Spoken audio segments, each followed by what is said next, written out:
जन्म कुंडली का छठवां घर, जैसे रोग ऋण शत्रु का घर कहा जाता है।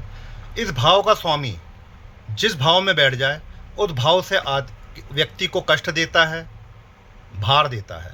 छठवें घर का स्वामी यदि प्रथम हाउस में बैठ जाए तो ऐसा व्यक्ति अपने आप में ही दुखी रहता है। दूसरे घर में धन संचय के मामले में अपनी वाणी से दुखी रहता है। तीसरे घर में अपने सिबलिंग से, अपने छोटे भाई बहनों से दुखी रहता है। चौथे घर में अपने भूमि भवन का सुख नहीं भोग पाता है। पांचवें घर में अपनी शिक्षा और संतान से कष्ट प्राप्त करता है। छठवें घर का स्वामी यदि छठवें घर में ही बैठ जाए तो यहाँ कुछ ठीक माना गया है।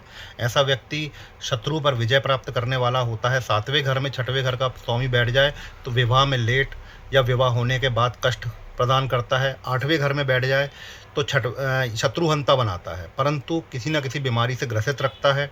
नौवें घर में बैठ जाए तो व्यक्ति का भाग्य उत्तरार्ध में, मतलब 28 और 30 की उम्र के बाद उसका भाग्योदय होता है।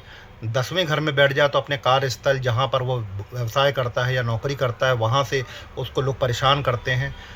11वें घर में आय से ग्रसित रहता है कि आय के साधन कम होते हैं उसके। और 12वें घर में बैठ जाए तो यहाँ से विपरीत राजयोग बनाता है और ये कहीं ना कहीं प्लस होता है। तो छठवें घर का स्वामी जिस भाव में बैठ जाए उस भाव से आदमी को भार और कष्ट देता है। हर हर महादेव। जय हो बाबा महाकाल।